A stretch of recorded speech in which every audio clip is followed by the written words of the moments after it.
This is Karine Jean-Pierre, the White House press secretary. As an unfortunate part of my job, I have to sit through what is known as the White House Daily Briefing. And when you watch something over and over again, you tend to notice things. For example, if you watch Joe Biden's speeches, and why would you may have heard the following. So my dad would say, all I'm looking for, Joey, is just a little breathing room at the end of the month. Just a little breathing room. Have a little bit left over after I paid all my bills. Since the beginning of Joe Biden's residency, we've seen record high gas prices, record high credit card debt, record high inflation, real wages decimated by that inflation, and record high household debt. Yeah, breathing room my ass. Anyway, part of the press secretary's job is to push Joe Biden's agenda and repeat his BS talking points. And if Biden wants to talk about breathing room, then Karine has to talk about it too. And what I've noticed is that Karine is really bad at her job. And we're looking for a plan. This was a plan that the president put forth to move things forward, right? To continue to help Americans who need a little bit of a breathing room, as you hear the president speak to. Wait, does Karine think that there's a physical place called a breathing room? Now, you've often heard the president talk about giving families a breathing room. As we say, as the president says, a little bit more of a breathing room. Oh my God, she thinks it's a place. But whatever, that's fine. It's not like she says it all the time or anything.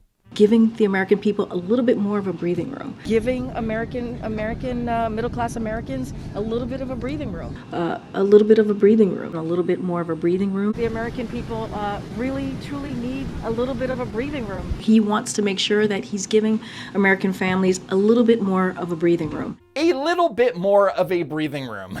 Got it. And notice that Karine is reading this line from her binder. So either A, she can't read, or B, it's actually written down that way. And there's a case to be made that it's B, because she says this line all the time. This is another way to make sure that we are giving Americans a little bit more of a breathing room. He wanted to make sure that the American people, as he says, has a little bit of a breathing room. Right, to make sure that the American people are not are being given a little bit more of a breathing room. What we're trying to do, what the president is trying to do for the middle class, again, give them a little bit of a breathing room. Give them a little bit more of a breathing room. Now, I've had some time to consider the possibility that Karine's not wrong here. I mean, maybe Biden wants to give everyone a breathing room, and he's the one that's just not saying it right. You know, my dad used to say every family needs a little bit of breathing room. My dad used to say every family needs a little bit of breathing room. 81 million votes, guys. And if Karine is saying it right, then that would mean that there are some people out there who don't want Americans to have a breathing room.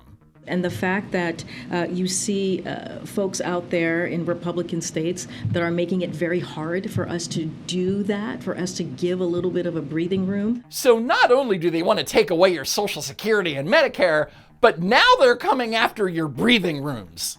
Those damn Republicans! It's a shame. It's a shame that you have Republicans out there, Republican groups, Republican states that are trying to stop Americans from getting a little bit of a breathing room, a little bit of break.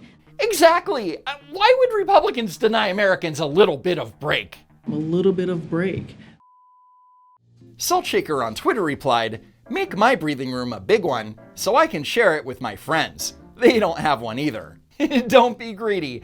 You can only have a little bit of a breathing room. A little bit of a breathing room. Ninja Del Fuego on Twitter replied, "I'm not going to hold my breath on getting a breathing room anytime soon." Well, not while anti-breathing room Republicans are in charge of the House, that's for sure. Ultra Trumpy states that Darth Vader had a breathing room. I'll take a breathing room like his. That breathing room is probably how they're keeping Joe Biden alive until the end of his second term. Travis Smith on Twitter asked, "Can I get a tax break if I add a breathing room onto my house?" Again, not if those heartless Republicans have their way, obviously. Eric on my Patreon writes that Biden's 2024 campaign should be a breathing room in every house and a classified document in every garage. Channel member X Marks the Woke asks, a breathing room or simply breathing room? She's using the term incorrectly.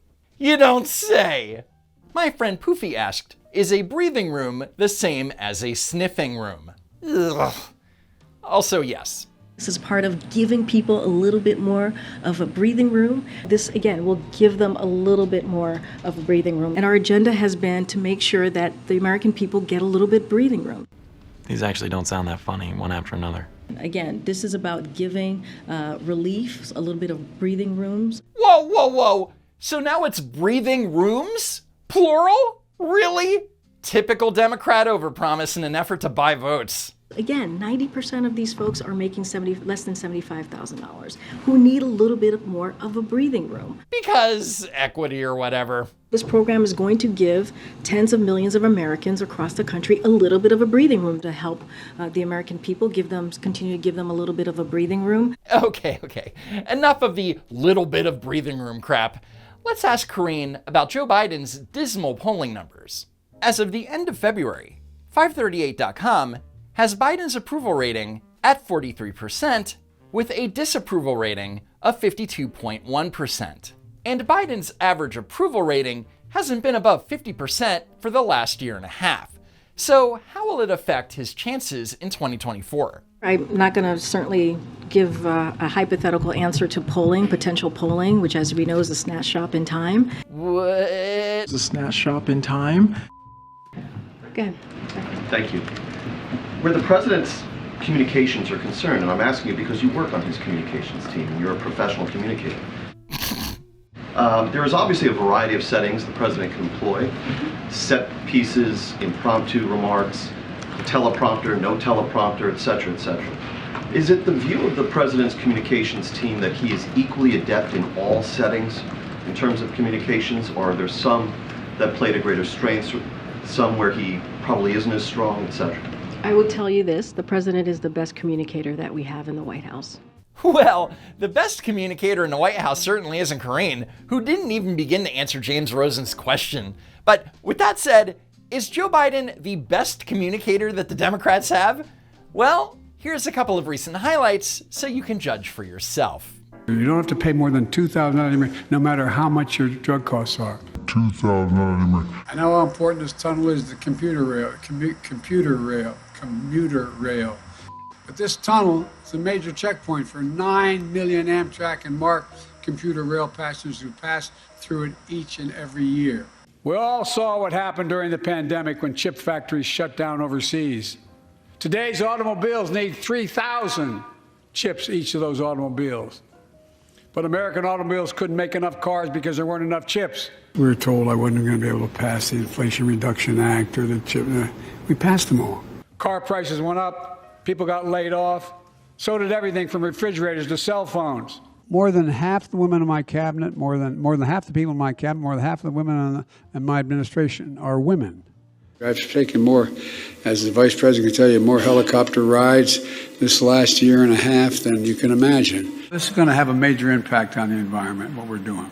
Specifically reducing carbon in the air as we begin to move these 500,000 charging stations around the world, around the country. And ultimately it's going to take millions of barrels of oil off the road. And by the way, I may be a white boy, but I'm not stupid. America would beg to differ, Joe. Anyway, that's it for now. Follow me on Twitter at Don'tWalkRun, and a very special thanks to all of my Patreon and channel members, and a shout out to Poofy as well. And as always, thanks for tuning in, and I hope to see you next time. If there is a next time. To be or not to be? That is the question which preoccupies our people, Captain Kirk. We need our breathing room. Earth, Hitler, 1938. I beg your pardon?